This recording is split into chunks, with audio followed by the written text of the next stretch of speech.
whom you are making chief minister అంటే Revanth Reddy has worked very hard. Possibility ఆయనకు వస్తుంది chance, కష్టపడ్డాడు కాబట్టి. దాంతో నాకు ఎవరికి బట్టి విక్రమార్క తెచ్చింది నేను. బట్టి విక్రమార్క ఎవరో కాదా, మల్లు అనంతరాముడు తమ్ముడు.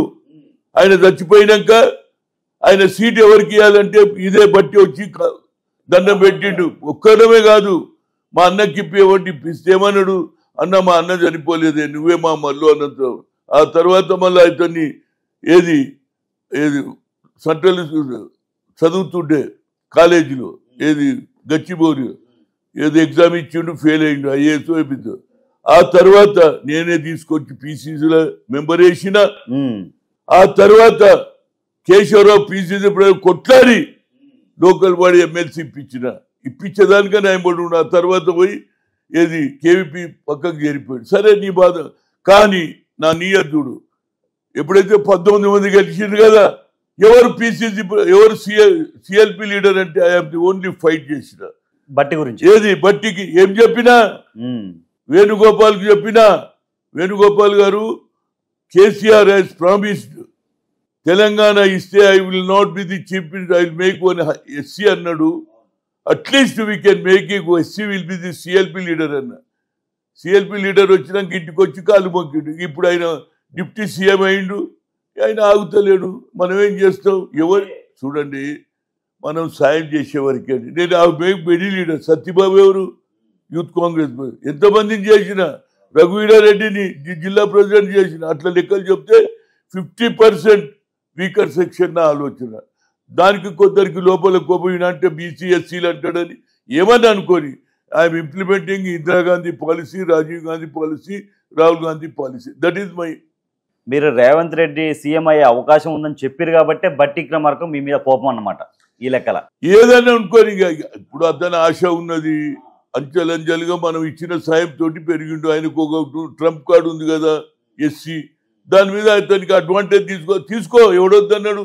మల్లికార్జున్ ఖర్గే ఉన్నాడు, పోయి ఆయన అడుకో, మేము వద్దంటున్నామా. కానీ నేనేమన్నా ఐఎమ్ ఏది సోషల్ జస్టిస్ అయినా పని చేసేవాడు ఎవడున్నా నేను సాయం చేస్తాను. నేను చేయలే, అవును చేశారు. జి చిన్నారెడ్డి ఈ వాజ్ ఇన్ ఏది అగ్రికల్చర్ కాలేజీలో ఆయన ఎంఎస్సీ చేసిండు.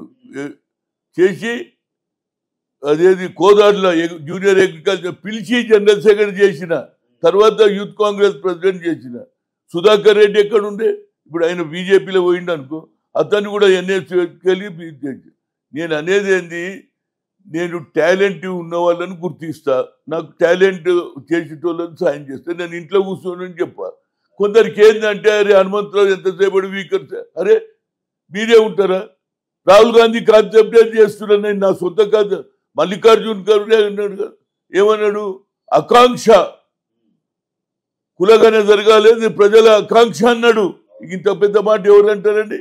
అందుగురించి నా ఉద్దేశంలో తప్పనిసరిగా మన దగ్గరనే మొదలు పెడితే దానికి క్రెడిట్ కూడా రేవంత్ రెడ్డికి వస్తుంది. అరే చేసిండని, అది నా ఉద్దేశం. కాంగ్రెస్ గవర్నమెంట్ వచ్చి ఇప్పటికీ 8 నెలలైంది. ఒక హోమ్ మినిస్టర్ లేదు, డ్రగ్స్ గంజా ఎక్కడ చూసినా లా అండ్ ఆర్డర్ కరెక్ట్ లేదు, ఒక ఎడ్యుకేషన్ మినిస్టర్ లేదు. స్కూల్ స్టార్ట్ అయ్యి 3-4 నెలలు అవుతుంది. పిల్లలు ఏదైనా ప్రాబ్లం ఉంటే పిల్లల తల్లిదండ్రులు ఎవరికాడికి వెళ్ళాలో తెలియని పరిస్థితులు ఉంది. ఎందుకు ఈ 2 శాఖలు మెయిన్ శాఖలు అయినా కానీ ఎందుకు ఇవ్వలేదు? ఫస్ట్ క్యాబినెట్ అయింది, అందులో ఆయన ఏమన్నాడు, 6 డిక్లరేషన్ చేయాలన్నాడు. 2-3 ఇంప్లిమెంట్ అయినాయి. ఇంకా మహిళలకు 2500 ఇచ్చేది ఉన్నది, అదేవిధంగా కొత్త కార్డులు ఇచ్చేది ఉన్నది. ఈ విధంగా అన్నీ 1 by 1 చేసి ఇవాళ రైతులకు రుణమాఫీ అన్నట్టు నిన్న చేసి ఇవాళ వాళ్ళ ఖాతాలు పడు. అది అంచెలంచెలుగా జరుగుతుంది. కానీ నేననేది ఏంటంటే ప్రజలు మొదటి లెక్క లేరు. 30 ఏళ్ళ కింద ఎవరికి ఇచ్చినా ఇవాళ ప్రతి ఒక్కరికి పొలిటికల్ అవేకనింగ్ వచ్చింది. డయాస్ మీద 10 మంది కూర్చుంటే అట్లా మావాడు ఉన్నాడా లేదా అని అడుగుతున్నారా లేదా? అందరూ ఇదేమి న్యాయం అంటాను నేను. అదే మన మల్లన్న సాగర్ అప్పుడు భూములు పెడితే మేము మీటింగ్ పెట్టినట్టు ఆ రోజులలో ఏది గజ్వెల్ల దొరమని వాడు ఒక ఊరు, అదే ఊరు పేరు తెలియదు కానీ ఆ ఊర్లో కంటిన్యూస్గా మేము భూమి ఇయ్యము అని నిరాహార దీక్ష చేస్తున్నారు. వాళ్ళంతా టీషర్ట్లు వేసుకొని దొరల రాజ్యం వద్దురా బాబు, గడిల రాజ్యం వద్దు అన్నాడు. అయితే వేదిక మీద అప్పటి వరకు 7 మాట్లాడిర్రు. నేను కూడా కింద కూర్చున్నా, ఈ కార్యకర్తలు ఎమ్మడి కూర్చుంటే, ఏం శంకరన్న మనం ఇప్పటిదానికా స్లోగన్ పెడితే ఈడ కూడా అదే ఉన్నదో అంటారు. అంటే ఎంత తెలివి వచ్చిందో అంటున్నా. ప్రజలలో ఆలోచన మార్పు ఉన్నప్పుడే మనం కూడా గుర్తించాలి. ఇందిరాగాంధీ గుర్తించిందా లేదా? ఇందిరాగాంధీని ఎందుకు పాపులర్ అయింది? అప్పటిదానికా ఒక్కొక్క దొర దగ్గర 100 ఎకరాలు 200 300 ఉండేలా లేదా? పివి నరసింహారావు కూడా తీసేయాలని చూసిండ్రు ఆనాడు భూ సంస్కరణ చేస్తే. అంటే అగ్రకులాలలో పుట్టిన వాళ్ళలో కూడా బడుగు బలైన వర్గాల వారు ఆలోచన చేసే శక్తి ఇందిరాగాంధీ కుటుంబానికి ఉన్నది, రాజీవ్ గాంధీ ఉంది, ఇవాళ రాహుల్ గాంధీ. కనుక మనం బేసికల్గా చెన్నారెడ్డి గారిని అడిగిండ్రు, రెడ్డి హాస్టల్లో, సార్ మనం అందరూ వచ్చారు అంటే చెన్నారెడ్డి ఏమన్నాడు తెలుసా? ఏం మాట్లాడతారు బాబు, మన జనాభా ఎంత, వాళ్ళని కలుపుకొని పోవాలన్నాడు. బీసీలో ఎక్కువ జనం వాళ్ళని దగ్గర పెట్టుకుంటే మనం ఉంటాం. అది కాన్సెప్ట్. మనమే అంటే నడవదు అనేది నా ఉద్దేశం. అదే సార్, ఇప్పటి వరకు కాంగ్రెస్ వచ్చి 8 నెలలు అయింది, కానీ ఒక హోమ్ మినిస్టర్ లేడు. ఎక్కడ చూసినా గంజాయి, డ్రగ్స్, ఒక ఎడ్యుకేషన్ మినిస్టర్ లేరు. ఎందుకని ఈ 2 శాఖలను కేటాయించాలంటున్నాను. చూడండి, ఇవాళ పోయిండు కదా, ఢిల్లీ పోయిండు, క్యాబినెట్, నేను అనుకుంటా హోమ్ మినిస్టర్ అన్ని క్యాబినెట్ పదవులు కూడా ఇస్తారు. మిగతా ఏదైతే కొన్ని కార్పొరేషన్ చైర్మన్లు కూడా చేస్తారు. నా ఉద్దేశంలో ఇప్పటిదానికి అయ్యే కార్యకర్తనైతే గట్టిగా పనిచేసిండు, ధర్నాలు చేసిండు, జైలుకి పోయిన వాళ్ళని కూడా గుర్తించమంటున్నా. ఎందుకంటే కొత్త వాళ్ళని తీసుకుంటే నాకేం అబ్జెక్షన్ లేదు, కానీ వాళ్ళు కూడా కొన్ని రోజులు పనిచేయాలి కదా. మొదటి నుంచి పనిచేసిన కాదని కొత్తని పెడుతూకుంటారు. ఈవెన్ ఒక ఫ్యాక్టరీలో కొత్తగా వచ్చినానికి అవకాశం ఇస్తే పాత వర్కర్ కోపానికి వస్తాడా లేదా? ఈడ కూడా అదే జరగాలని తప్పనిసరిగా ఒరిజినల్ కాంగ్రెస్ వాళ్ళకు న్యాయం చేయాలనేదే నా ఉద్దేశం. రేవంత్ రెడ్డికి బండి సంజయ్ నిజంగా కోవట్టేనా? చూడండి, కోమట్ట కాదా నేను చెప్పలేను, కానీ బట్ వాళ్ళ మాటలు ఒకసారి ఆయన బండి సంజయ్ కూడా ఒకసారి ఇటు మాట్లాడు, ఒకసారి అటు మాట్లాడితే కనుక నేను దాని గురించి తెలియని మాట నేను మాట్లాడా. ఆయన పొలిటికల్గా అడ్వాంటేజ్ తీసుకొని ప్రెస్లో చెప్పొచ్చు, కానీ సంబంధం ఉన్నదా లేదా అని నేను చెప్పేది. ఇంతకుముందు కూడా అన్నారు ఈటెల రాజేందర్ సంబంధం, మరి ఉన్నదా లేదా వాళ్ళే చెప్పుకోవాలి. వాళ్ళు మీడియాలో చెప్పుకుంటారు, ఏదన్నా చెప్తారు. పాయింట్ అంటే మీడియా చెప్పిన దాని మీద నేను రియాక్ట్ కాను, గ్రౌండ్ రియాలిటీ ఉంటే చెప్తా. రేవంత్ రెడ్డి బీజేపీ వాళ్ళ మీద పొగడ్తల వర్షం కురిపిస్తున్నాడు. ఢిల్లీలో కుస్తీ, గల్లీలో దోస్తన్నట్టు ఉన్నది ఇలా పరిస్థితి అని చెప్పి కేటీఆర్ గారు అన్నారు. దీని గురించి ఏమంటారు? కేటీఆర్ కానీ ఆయన పాపం కేటీఆర్ కూడా ముఖ్యంగా వాళ్ళ నాన్న కూడా తప్పు చేసిండు. ఎప్పుడే కానీ సొంత తప్పులతోటే దెబ్బతింటాడు. పాలిటిక్స్లో మర్డర్స్ ఉండయి, సూసైడ్ అన్నారు. ఆయనకు ఇచ్చిన 2వ అవకాశం.